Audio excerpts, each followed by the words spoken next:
Hello, this is Ruslan Belov with you, and today we're going to discuss the situation in Ukraine as of June 4th, 2025. A large number of events took place today, so let's get started. Let's move now to the line of contact.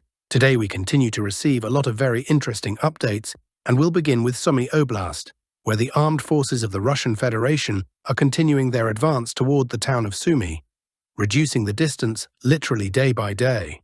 According to the Ministry of Defense of the Russian Federation, over the past 24 hours, the North Group of forces managed to fully clear the settlement of Kondratovka.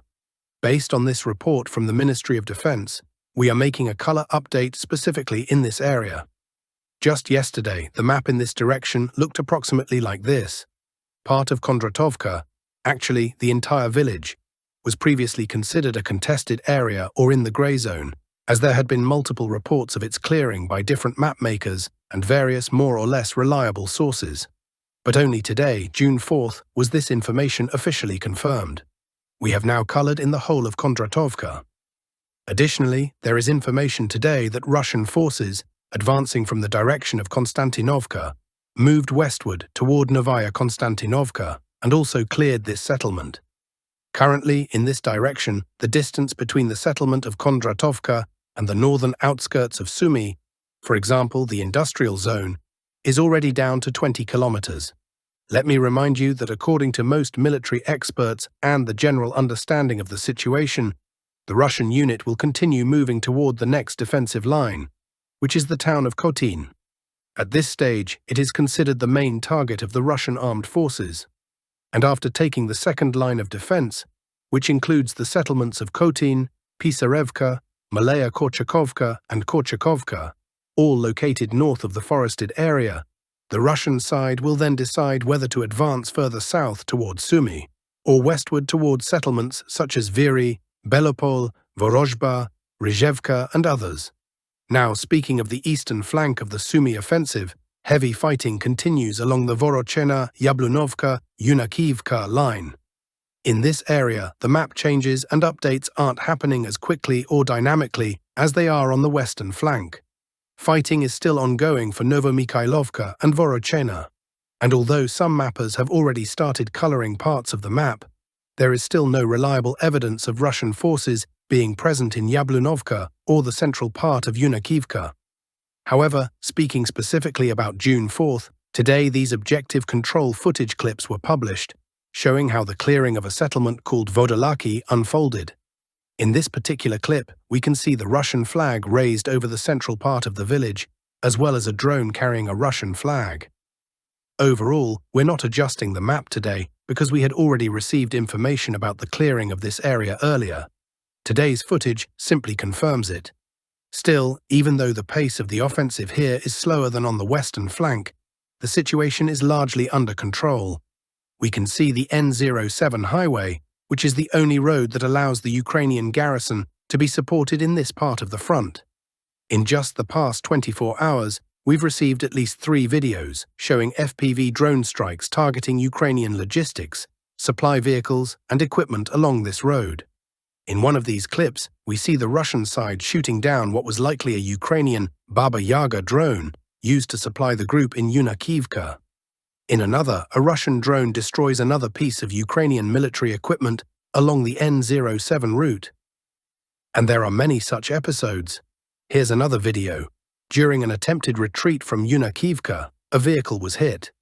In general, we shouldn't expect the fighting for Yunakivka to drag on for weeks or months. The countdown for the eastern flank of the Sumy offensive is already down to days, maybe even hours, before the defense collapses and Ukrainian forces begin retreating. However, it's worth noting that today some sources are reporting an order from Sursky to hold every square kilometer, meter, or even centimeter at any cost.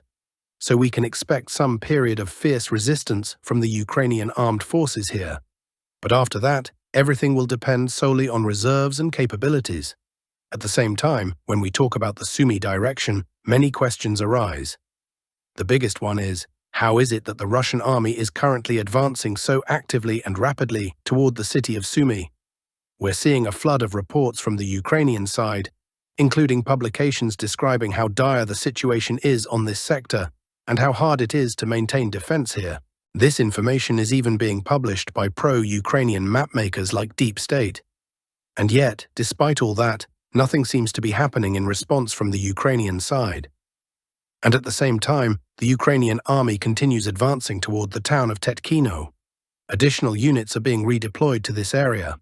We've already seen the presence of Ukraine's 33rd Assault Regiment, the 225th Assault Regiment, the 425th Assault Regiment, and also the 24th.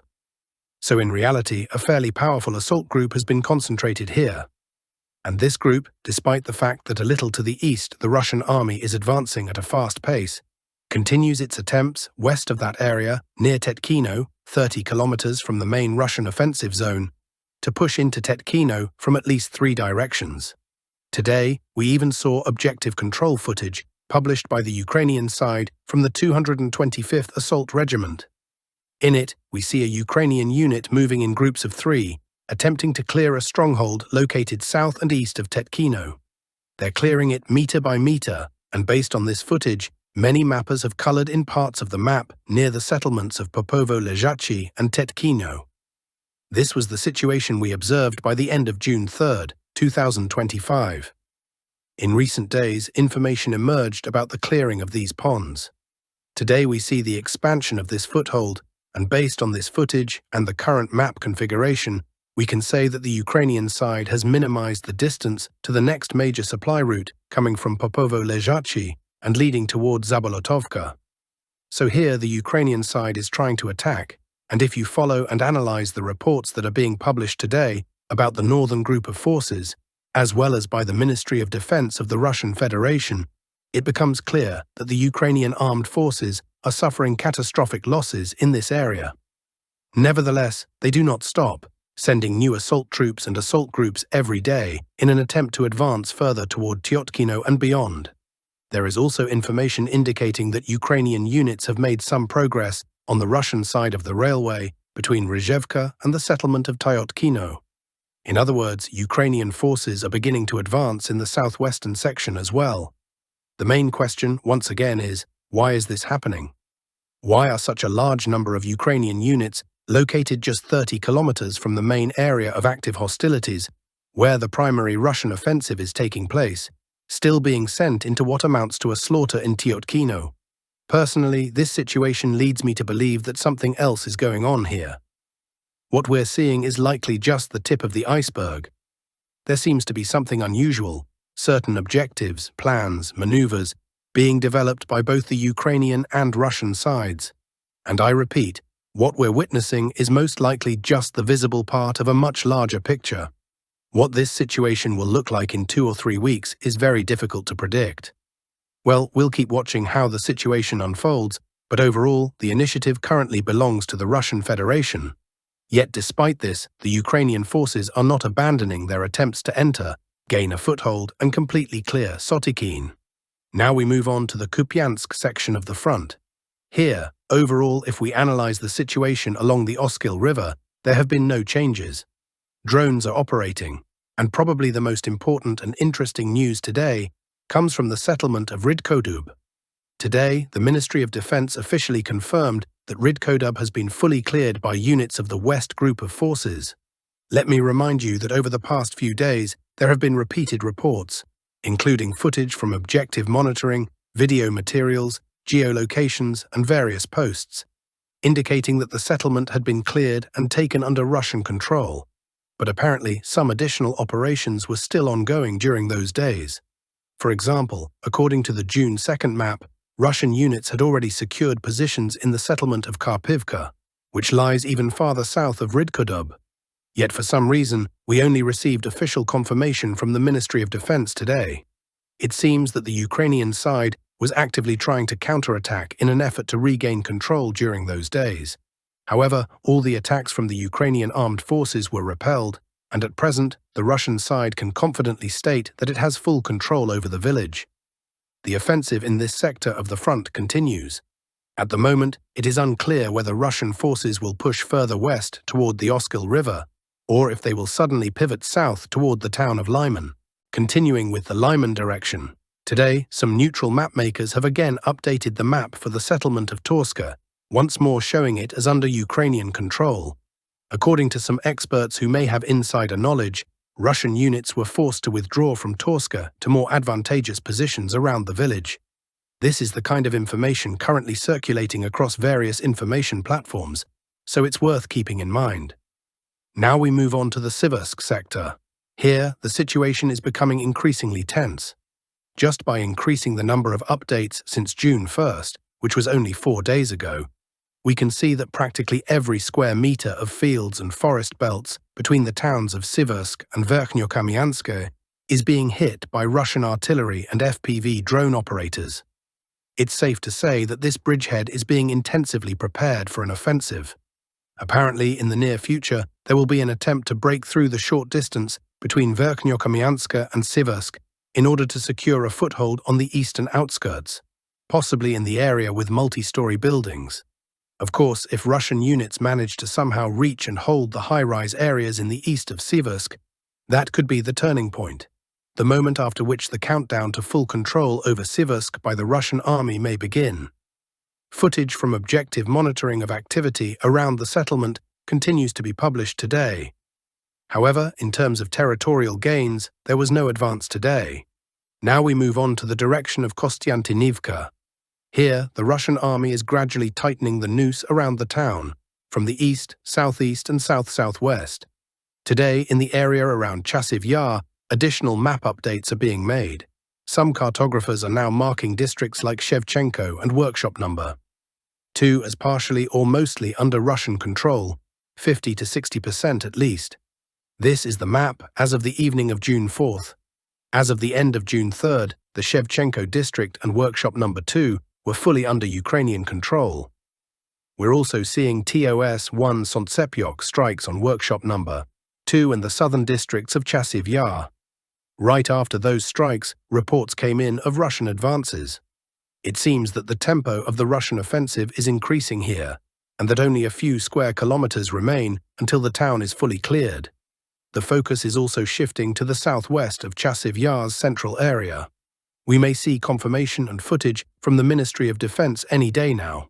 In fact, the battle for Chasiv Yar seems to be reaching record intensity. It may currently be the longest and most drawn-out battle since the start of the special military operation. It's a very tough bridgehead, not easily taken by Russian forces.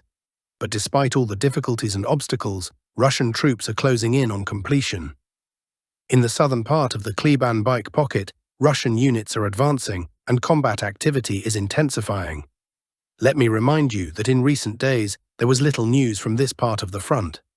But today a large volume of information has emerged, forming the basis for significant map updates. We'll begin with the settlement of Zarya. Today, several neutral cartographers made final map updates, and according to some fairly reliable sources, only today, June 4, 2025, was the full clearing of Zarya completed, including farms located in the northeast. We're talking about this entire complex. The full update has now taken place, and we may soon see confirmation from the Russian Ministry of Defense. If this information is confirmed, it would mark the beginning of offensive operations along the H20 highway to the north, toward the settlement of Oleksandro-Kalinove. At the same time, the Russian army is already advancing in certain directions within this sector. Today, footage from the fields between Zarya, Oleksandro-Kalinove, Yablunivka, and Novolenivka was published. In these clips, we see Russian paratroopers attempting to storm Ukrainian positions in the fields south and southwest of Oleksandro-Kalinove. Despite possible Ukrainian defensive lines, all obstacles were overcome, the paratroopers dismounted, and the battle for the forest belts began. These clips were geolocated to those specific fields. One group of Russian equipment moved toward one forest belt, and another moved toward a northern one. Based on this footage, the map has been fully updated, showing the rear forest belts as under Russian control. This information is also being confirmed today by pro-Russian cartographers. In general, the distance to Yablunivka from the southwest and to Oleksandro-Kalinove has been reduced. We are also seeing high drone activity to the east, toward the H20 highway. Russian units are now advancing rapidly here, likely until they reach the first structures near the Kleban Bike reservoir. As for Oblomivka itself, an active assault is ongoing from the west. The map has also been updated today. What you see now is the situation as of the evening of June 4th. Russian forces have taken control of several strongpoints to the west, as well as several homes in the village itself. This is a significant change from June 3rd, when most of these areas were either contested or under Ukrainian control. Today we have geolocations and the first evidence showing Russian army advances. The pace of progress here is not as high as in the Sumy direction, but that's primarily because Ukrainian reinforcements have been moved here from the Sumy sector. Apparently, the Ukrainian side has managed to stabilize or at least slow the Russian advance. Still, despite all attempts, the Russian army continues to move forward toward a vast network of strongpoints, those already marked on the map. These are company-level fortifications, but clearly and most likely there may be even more of them here. Not just strongholds, anti-tank ditches, and of course barbed wire, which is wrapped and strung across every few meters. Yet despite all these barriers, the Russian army is gradually advancing with the aim of capturing Yablunivka and Oleksandro Kalinove, and ultimately reaching the western edge of the Kleban-Beek reservoir. It appears that this is exactly how the offensive will proceed. In order to eventually create a situation where Ukrainian units in Shcherbinivka, Novospassky, Katerinivka, and Kleban-Beek find themselves in a kind of operational encirclement, forcing them to withdraw their forces further north toward Nelipivka, Pleshchivka, and eventually Kostiantinivka itself. Of course, such withdrawals are still a long way off, but the overall movement is clearly trending in that direction. As for the N32 highway, there are no major changes. The fighting continues for control of Popov Yar and Poltavka. Numerous drone surveillance videos are being recorded by Russian UAVs, but in this specific area, the pace of the offensive has essentially dropped to zero. The Russian army is simply not advancing here at all. It's difficult to say exactly why the advance has halted. Perhaps the front has stabilized, or perhaps there's no immediate tactical or strategic reason to push forward right now. The primary focus seems to be on securing the Kleban-Beek reservoir, leveling the front line, and establishing additional supply routes. Later, we might see movement toward encircling Novoekonomikan from the northeast and north. But for now, there are no visible adjustments. However, some pro-Russian mappers have noted that a small salient, a pocket of land between the villages of Shevchenko 1 and Popov Yar, has come under Russian control. Other reports suggest that the pocket between Mirolyubivka, Yelizavetivka, and Malinov is being gradually reduced and compressed. Some forest belts in this area have also reportedly come under the control of Russian forces. As for the Pokrovsk, southern Donetsk, and Novopavlivka directions, the intensity of fighting has generally decreased. To be more precise, there have been no significant advances reported in these sectors for several days. Regarding Novopavlivka specifically, the Russian army has effectively reached the regional border, and it appears there is currently no intention to move toward Novopavlivka and the Dnipropetrovsk region. Perhaps that objective is simply not on the table right now. Because if it were, Russian units would likely be making gradual advances. In the southern Donetsk direction, Ukrainian sources are sounding the alarm today, reporting that Russian forces of the Vostok grouping are moving closer to the village of Komar. At the moment, fighting is taking place on the perimeter and outskirts of the village without Russian troops entering its built-up area.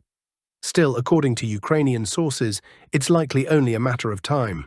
In the near future, we may see active clashes on the outskirts of Komar and Fedorivka. Moving further toward the Zaporizhzhia front, there's high activity from Russian artillery and FPV drone operators.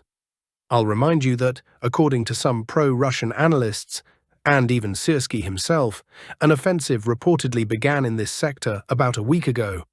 However, to date, there's been no drone or surveillance footage confirming any tangible Russian advances. Some very interesting footage is coming out of the Dnipropetrovsk region, where Russian reconnaissance operations managed to locate an active Ukrainian air defense system. A strike was launched immediately after discovery, and as the footage shows, the entire air defense unit was destroyed. It's becoming clear that the Ukrainian armed forces are once again facing serious issues with their air defense network. And this isn't the first system to be destroyed in recent weeks. That's all for now, dear friends. Thank you for watching. Don't forget to subscribe to the channel